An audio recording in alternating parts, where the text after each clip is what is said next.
pa? Lista. Oh, Mr. tawag diyan. Lista. Anong una? Biological difference nila. Pangalawa, hormonal difference ng mag-asawa. Pangatlo, intellectual difference. Pang-apat, emotional difference nilang dalawa. At panghuli, meron din silang pagkakaiba sa kakayanang magpahayag or communication. Isa-isahin po natin ito, ha? Una, biologically, kitang-kita niyo naman po ang pagkakaiba ng lalaki at babae. Nung nakalipas, tinalakay natin, gawa po ito ng estrogen, ng testosterone, at kung paano winangis ng Panginoon ng lalaki at babae. Subalit, ang kamangha-mangha dito ay yung pong ating genes, na kung tawagin ay saan ba magandang ilarawan ng genes? Ito yung kabuuan ng pagkatao natin. Dito nakalagay ang tatak ng lahat ng uri at pagkakaiba ng bawat tao sa bawat tao. No? Ito yung ating identity. At ito ang ipinapamana natin sa ating mga anak. Nasusundan niyo po ba? Alam niyo po ba na dyan sa mga chromosomes na yan, sa bawat cell, meron pong 23 pairs. Tama ba ako? Dyan sa 23 pairs na dyan, ng ating ipapamana, yung 22 pairs, halos magkatulad. Doon lang sa 23rd pair, magkaiba. Bakit? Doon sa 23rd pair, yung isa ay XX, yung isa ay XY. Kaya huwag niyong isipin na totally, men are from Mars, and women are from Venus. Pareho-pareho kaya tayo. Doon lang nagkaiba sa 23rd pair. Ang pagkakaiba ay yung lang Y. XX yung isa naman ay XY. Kaya pag sila'y nagsanib, kung X ay magtambal ulit yung X, edi XX na naman ang gagawin nila. Kung yung Y ay tumambal sa X, edi XY. Kaya merong lalaki, merong babae. Kita ninyo, malaking pagkakaiba, no? Biologically.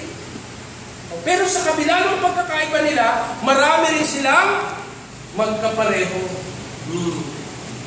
Kaya, wag po nating ihihiwala yung lalaki at saka babae. Ang katunayan po niyan, isang pair lang ang magkaiba.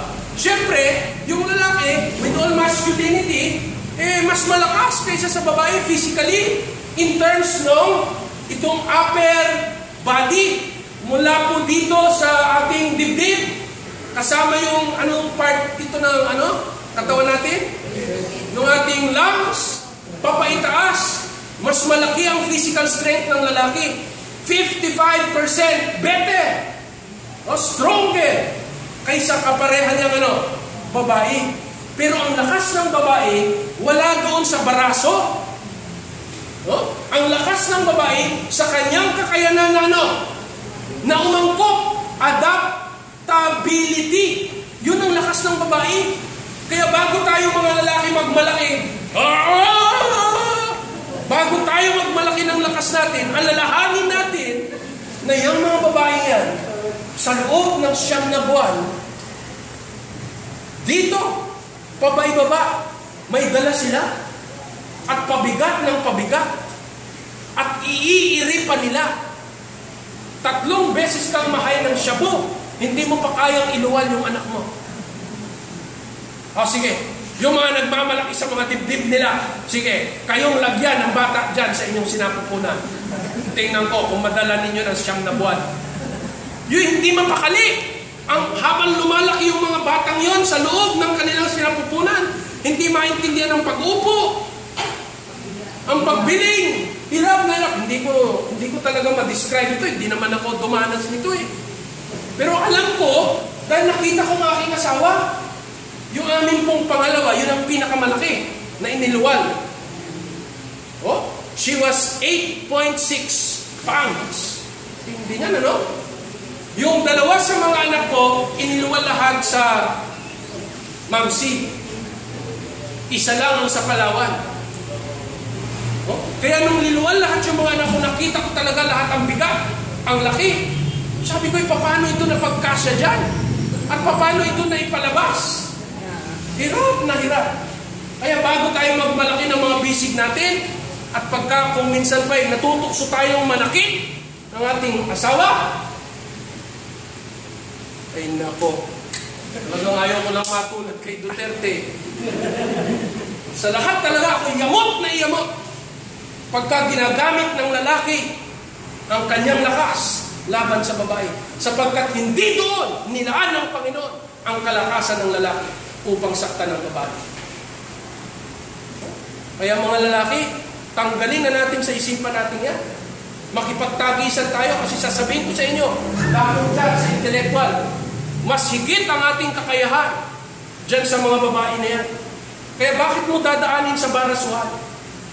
Daanin mo dito sa utak. Kung mali, mali. Kung tama, tama.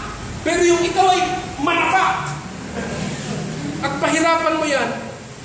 Sinasabi ko sa inyo, hinihiling ko sana ang kaluluwa mo. Kalimutan na natin. Kaya mag-iingat kayo sa pagpili. Yung matching, KJ, game, pag-isipan ng maitiyak. Hindi nyo makikita yan ng isang linggong pag-ibig. Pag-aaralan ng maintindihan sila. Dahil pagka yung naganap na, yung mga sakit na yan, emotional, verbal, and physical, ang hirap tanggalin sa puso. No? Kaya makikita nyo, may kakayanan ng mga babae to adapt in their physical strength, yung hindi kaya ng lalaki na gagampanan ng ng babae. No? Kaya huwag natin ipagmamalaki yung mga biceps natin, mabuti na lang wala ako yan. No? Kasi yung adaptability nila, hindi natin mamipresyo. Kaya naman wala yung asawa ko, pagka yung asawa ko nakabalangkas nito, talagang talong-talo na tayo mga lalaki. Pagka nakapagpaliwanag siya, parang sila talagang pinakamagaling. Ay hindi naman yun ang issue hindi ka? Parehong nilalang ng Panginoon sila na mayroong kakanyahan. Hormonal. Pagdating sa hormonal, meron ding pagkakaiba. Katulad ng sinabi ko sa inyo, ang lalaki parehong may estrogen at saka testosterone. No? Ganon din ang babae. Pero 6 hanggang 10 makahigit na beses ang lamang ng testosterone sa lalaki at ganon din naman ang estrogen sa babae. Kaya makikita ninyo ang kanilang pagkababae at pagkalalaki ay may malaking pagkakaiba. Hindi lang po sa panahon ng kapanganakan, sa mga yugto ng kanilang mga buhay, malaki ang magagawa ng hormonal difference para maganap nila ang kanilang mga tungkulin sa buhay. Kaya importante po yung hormonal differences. Huwag natin ipagagawa sa mga babae, yung mga bagay na hindi sila angkop. At yung kung saan malakas ang lalaki, doon siya magbibibida. At kung saan naroon ang kaibhang lakas ng babae, doon naman siya papakinabangan. Kaya yung hormonal differences are also very, very important. Pangatlo, intellectual. On the G scale, ibig sabihin, general knowledge. Napakahusay ng mga lalaki. Lamang na lamang tayo sa katalinuhan sa mga babae. Mas marami tayong gray matter. Kaya dapat talaga gamitin natin ang mga utak natin. Ito isang bagay na hindi nakikilala ng mga lalaki. Kaya natatalo minsan ang katwiran at ang katalinuhan ng damdamin at ng panlabas na anyo. Bakit? Nagkukulang ang lalaki. Yun ang pagkukulang ni Adan. Hindi niya nilubos ang kanyang kapangyarihan. Pero ang babae naman, pagdating dito, mas marami siyang mga synapses. Yung kanyang nervous system, yung brain network niya, mas maraming mga endings. Ibig sabihin, mas mabilis silang magproseso, mas maraming mga terminal. Kaya napakahusay ng mga babae sa communication and language. Kaya minsan hindi mapigilan ang bibig. Talagang magsusumikap yan na ipahayag ang kanilang mga damdamin. Bakit? Ang dami nilang mga synapses. Kaya yan po ang nagpapaliwanag. Kaya gusto mo maintindihan ng mga anak mo, sinliwanag ng araw, dapat maipaunawa mo sa asawa mong babae. Maintindihan lalo ng mga anak mo. Alam niyo, nung una po, hindi ko ito na-appreciate Kami po ay may family council. Every month yan. Pagka mayroong mga emergencies, ay may weekly pa kami. Pag sinabi kong family council, sa unang sanlinggo ng buwan, umuupo kami. Pagkatapos kumain, lahat yan, meron silang mga kalendaryo nila. O anak, ito ang kalendaryo ni Daddy. Ako yung ako yung basis Sa ganitong Sabado, si Daddy ay naririto. So sila take note lahat yan. Pagkatapos ng isang linggo, ipapahayag nila yung mga kanila. Dad, habang nandito ka sa ganito, hindi ako makakasama, Dad, dito ako. Malalaki na sila Pero manapansin ko, pagka nagpapalukala ako ng mga paglabas, yung mga outing, yung mga magagandang puntahan, yung mga anak ko, nakanganga. Para bang gusto kong pagsasampilungin na. Ano ba kayo? Hindi nyo ba naiintindihan? Hindi nyo ba ako kilala? Sa loob ng puso ko, gano'n sinasabi ko Alam nyo ba kung sino nagsasalita? Yung nakanganga ko, gano'n. Tapos napansin ko, titingin lahat yun, yung tatlong mga babae, para mga chipmunks yun. Titingin lahat yun sa nanay. Pag yung nanay ay, okay na lahat sila. Okay, Dad! Maganda yan, Dad. Para bang pag walang pagsaayon ng asawa, ng nanay, parang hindi plansado yung trabaho. Kaya simula nung natuto na ako, kakausapin ko muna si Mami. Mami, mamaya sa agenda natin, ipapasok ko ito, dinidiscuss ko na sa kanya. Ganito ang gagawin natin, Mami. Ang bayad natin dito ay ganito. Ang iipunin ng mga bata ay ganito. Sa ganitong oras tayo alis. Hindi tayo magsasakyan. Tayo magbabas. Pag naipaliwanag ko lahat sa kanya, kami umupo. Umaayuda si Mami. Naintindihan niyo ba mga anak? Yung sabi ni Daddy, alas 5 tayo alis dito. Planchado. Walang kahirap-hirap ang meeting namin. Lahat approve. Masaya lahat sila. Pero pagka ako lang, tumitingin pa yung mga bata sa nanay. Pag yung nanay ay diskumpiyado sa mga sinasabi ko, parang napipilitan sila sumunod. Kaya mahalaga po itong kakayanan ng mga babae. No? Dapat na-harness natin ito. Gustong-gusto nilang magsalita. Ang lalaki naman, special. Hindi yung special na S-P-E-C-I-A-L, S-P-A-T-I-A-L. Ang mga isipan nila, malawak ang mga lalaki. Kaya sila yung mga magagaling sa pagtansya, pag nagdadrive. Yung mga babae naninigas na. Yung mga lalaki, kahit gagahibla na lang ang pagitan, ilulusog pa yan. Bakit? Sa karanasan, tansyado yan. Galing ng utak yung mga babae talaga, tapos magagalit yun dahil sa nervyos. Lumiit ang puso ko. Kaya kita mo kahit sa loob ng sasakyan, nag-aaway silang dalawa. Yung babae bigla, Yung lalaki naman, dahil special siya, ang utak niya, doon sa mga calculations, magagaling siya. It's sabi, easy ka lang.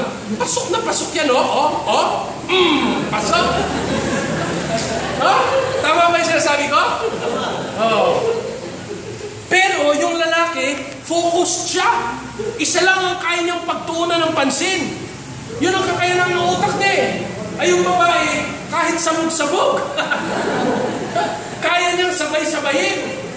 Kita mo yan, ang galing ng pagkakalalang ng Panginoon, Habang nagluluto yan, yung ano mo dyan, nilaban ko, isampay mo.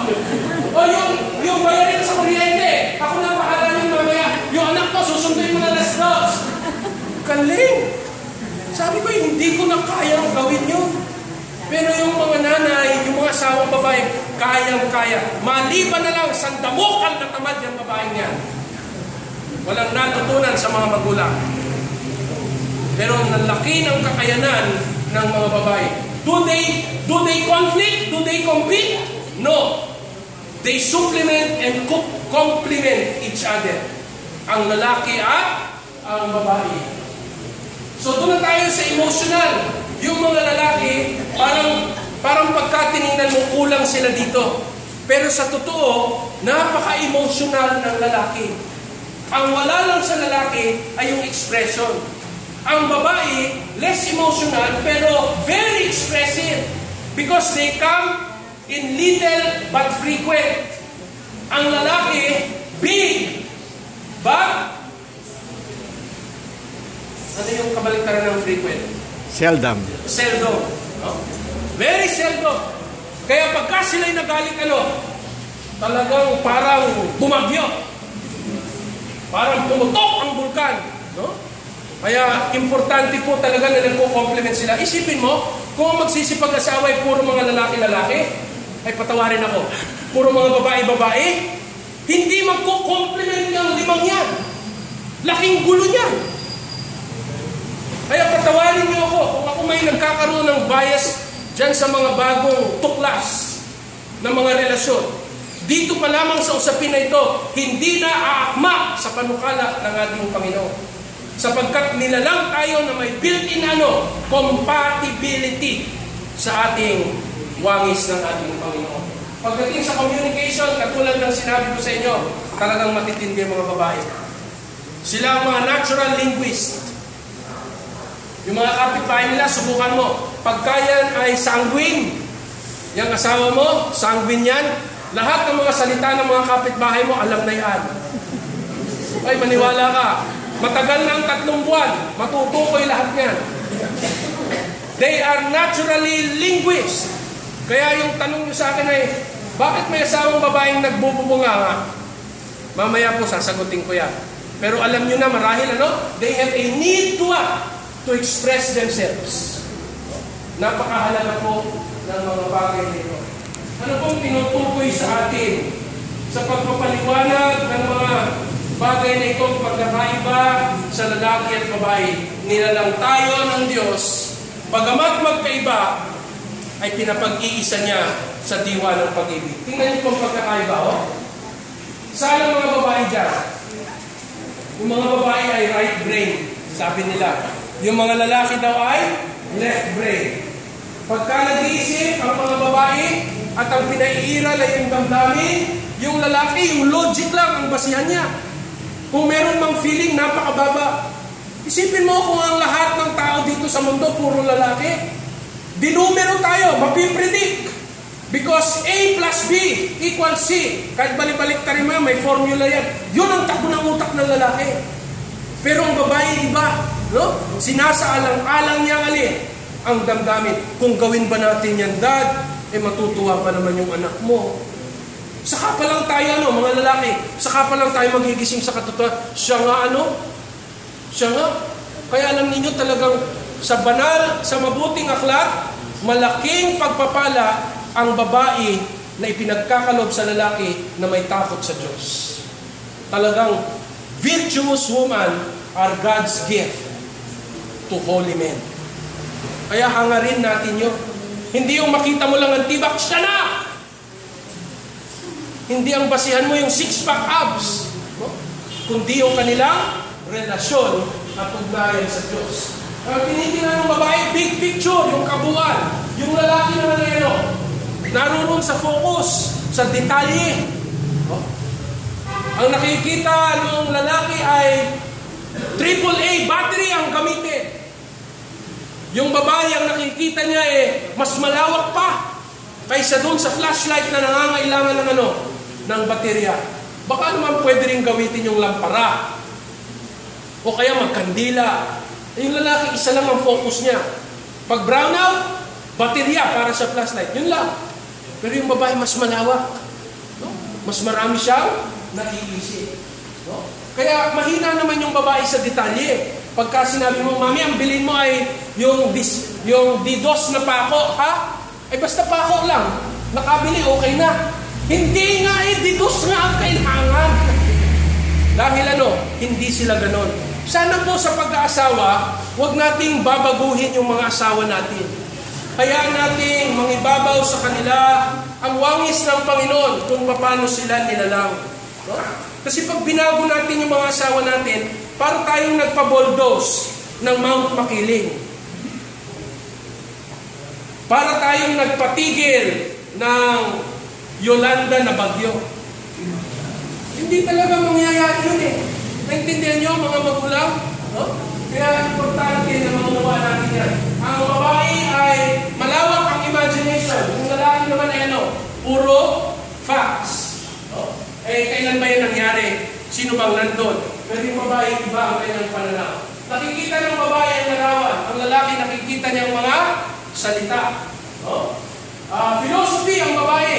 Kaya kita ninyo, ang mga magulang na itinatangi ng mga magagaling na utak ng sanlibutan ay yung mga nanay na nagturo sa kanilang mga anak.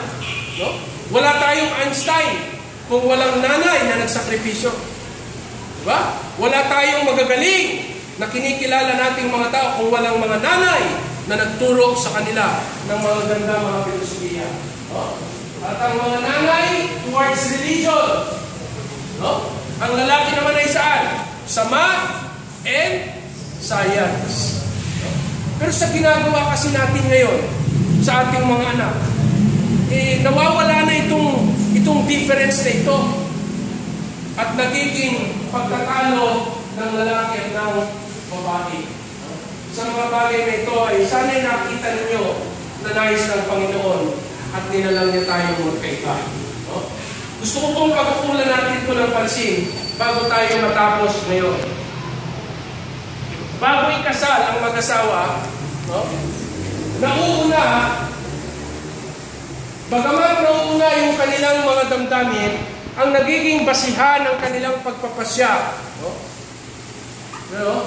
Choice becomes the ultimate na goal nila with their propelled by their feelings. Pagkatapos ng mag-asawa, nawawala ba yung choice? Nandun pa rin eh. Di ba, Brother Joe? Nandun pa rin yung choice. But we begin to prefer each other better than ourselves. Thus, we consider feeling as a very important of our relationship. No? Kaya sana po huwag mawawala ito. Hanggang pagtanda, isa sa alang-alang ng mga lalaki ang damdamin ng mga babae. At ang mga babae naman ay isa sa alang-alang din ang mga damdamin ng lalaki. Napakaganda ng pagkakalalang ng ating mahal na Diyos sa atin. Subalit, katulad ng mga nauna nating pag-usap, papaano kung hindi magkaigi ang pag-aasawa na karanasan natin. At mauwi ito sa paghihiwalay. Mga kaibigan, tatlo lang ang aking ibabahaging solusyon. Tingnan niyo po ito. Pagka kayo'y nagtalo, walang mananalo. Litin niyo nga po yun. Pagka kayo'y nagtalo, walang mananalo. Kasi kahit na yung matuwid, pagka siyang nangibabaw, hindi niya maaakay sa tama yung kanyang tinalo. Nasundan niyo po? Kaya tingnan niyo, pagka gano'n ang relasyon, umiikot lang sa kanilang dalawa. Walang tigil yan. Kala mo makikinig yung lalaki? Hindi po, nag-aantay yun. Pag nangalay ang bunganga ng babae niya, nakahanda na siya ng kanyang depensa. At yung babae din naman ganun, kaya walang tigil yung cycle. Hanggang sa magkaroon sila ng pagsasakitan. Hindi magdalaon, magiging double barrel. Masinggan ang dala. Yung karong mga babae, talagang wala kang kapanapanalo dyan sa argumento. Wala talaga.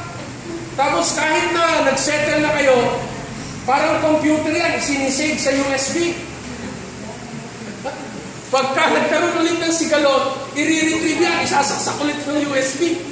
Babalikan na naman yung mga nauna. Kaya wala talagang katapusan na pag-aaway yan. Tama mali? Hindi matutulbukan ang ganyang pagtatalo. Kaya payo po una, itigil na po natin ang pakikipagbalikan ng alitan sa ating kapareho. Wala pong magaganap dyan. Ikalawa, tumutok tayo sa ating Panginoon. Kasi tingnan ninyo, pagka itong babae ito, nag doon sa lalaki, sorry mga babae pwede rin namang baliktarin yan. Kaya nga alam po dito kasi mas malaki yung buka ng pamewang ng babae. Talagang mas palaban. Yun ang nakuha kong picture di pasensya na kayo. So talagang kahit bira siya ng bira din sa lalaki, pagka yung lalaki ay hindi bumabalik sa kanya, sa halip ay papaitaas, no? Ang kanyang dulog sa Panginoon. It takes two to tango. Kaya kung hindi mo lalagyan, no, ng apoy, yung apoy hindi maglalaw na mamamatay din. At ang importante dito, pagka ang babaeng ito ay tumungo rin sa ating Panginoon. Yan, tanong niyo sa akin, paano po kung may asawa kung walang pagkilala sa Diyos? Kaibigan, hindi doon nagsasara ang kasaysayan at pag-ibig mo. Makapangyarihan ng Panginoon. Hanggat mayroong puwang sa kanilang mga puso na sila ay mag-uugnay at ang Diyos ay hindi nawawala sa kanila, kayang isauli ng Panginoon ang pinakamasalimot na karanasan ng mag-asawa. Maibabalik niya ang mga relasyon na ito. Ang nakalulungkot lamang, pagtuluyan na tayo pumiwalay sa tagubilin ng ating Panginoong Diyos. Pag tayo'y naganap, mga kaibigan, ang payo ng mabuting aklat, huwag kayong masiraan ng loob. Sapagkat ang sasapat sa inyo ay ang ating asawang mananakop at tagapagligtas na si Jesus. Ang sabi po ng mabuting aklat, sapagkat ang lalaki ang ulo ng kanyang asawa. Tulad ni Kristo na siyang ulo ng iglesia na kanyang katawan at siya rin tagapagligtas nito. Sa lahat ng mangungulila, sa isang mabuting asawa sapagkat ang kanilang naging karanasan ay mapait at pagtataksil. Tandaan niyo mga kaibigan, tumatayong asawa natin ang ating manlalalang na si Jesus.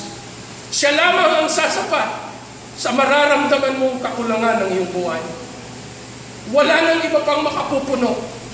Sa kanyang kabutihan, sa kanyang pagpapatawad, sa kanyang pagpapahinuhod, naririyan ang Panginoon upang umagapay sa mga nagkakaroon ng masalimot na karanasan sa kanilang pag-aasawa. Manalig tayo sa Panginoon. Siya ang mayakda ng buhay. Siya rin ang mayakda ng tunay na pag-ibig. Huwag tayong mawalan ng pag-asa. Isang araw, hiniling ng talakayang pambansa na itayo ng mga Adventista ang kanilang paniniwala tungkol sa divorce bill. Ang inyong pong lingkod ay naanyayahan upang ilahad ang katayuan, ang paniniwala ng mga Adventista tungkol sa issue na ito. Sa gitna ng kanilang talakayan, 3 lamang ang aking ibinangon. Ayon sa itinuturo ng mabuting aklat, anuman ang suliranin ng mag-asawa, ang paghihiwalay ay hindi kalooban ng Diyos, kundi katigasan ng ulo ng tao. Manapay, ang hinihiling ng Panginoon, first is acceptance. Second, reconciliation. And the last is forgiveness. Nais ng Panginoon sa mabuting aklat na maisaulit tayo sa tunay na tipanan ng mag-asawa. Sana ito rin po ang inyong maging hangad sa inyong mga buhay. Sa inyo namang magsisipag-asawa, habang maaga pa ngayon, ilapit nyo na sa Panginoon ang inyong mga panukala sa pag-aasawa. Huwag niyong hintayin ang panahon na nakilala nyo na si Diego bago nyo iluhod ito sa Panginoon. Wala pa man sila, yakapin nyo na ang pag-ibig ng Panginoon sapagkat siya lamang ang magtuturo sa inyo, Jaya. Sherwin, Panginoon lamang ang magtuturo sa inyo ng mabuti sa pag-aasawa. Habang kayo'y mga bata, ngayon pa lamang, dalhin nyo na sa Panginoon ang inyong mga panukala. Sapagkat kung magkulang ang ating mga katipanan, ang ating mga mahal sa buhay, aagapay sa atin ang ating Panginoong Diyos. Siya ang iyong magiging asawa. Siya ang tutupad ng iyong mga pangako, ng iyong mga pangarap, at ng iyong kaligayahan. Sana po'y nakinabang po kayo sa ating tema ngayong gabi, sapagkat sa apat na yugto ng buhay ng tao, ito po ang kahulihan. Kaya hindi nais ng Panginoon na maghiwalay ang mag-asawa. Sapagkat sa labas nito, iisa na lamang ang natitirang solusyon ng Panginoon. Pag hindi nagtagumpay ang pag-aasawa mo, Alex, iisa na lamang ang hawak ng Panginoon. Huwag kayong liliban sa 7 araw ng sanlinggong ito. Sa Sabado, tatalakayin ko ano pa ang natitirang solusyon kung hindi maging matagumpay ang relasyong mag-asawa, ano pa ang natitirang solusyon ng ating Panginoon Diyos. Sana po huwag kayong liliban. Bukas po, i-announce ko na, wala po ako. Ang inyong pong lingkod ay nag-aaral. At ang aking pong klase bukas ay magaganap po sa pagitan ng alas 6 ng gabi hanggang alas 10 ng gabi. Subalit, kayo po ay kukuha ng self-assessment. So habang nagdi-defend po ako ng assignment ko sa klase, kayo naman po dito ay kikilalanin ninyo ang inyong mga sarili. Alam niyo po, meron pong 5 na pamamaraan ng pagpapahayag ng ating pag-ibig. At ang bawat tao sa 5 ito ay merong dominant o yung nangingibabaw na kagustuhan natin na doon natin tinatanggap ang pag-ibig. Bukas, sana po'y maaga kayo para nang sa ganun ay gagawin po ito ng psychometrician sa atin upang malaman natin saan ba tayo nakahilig.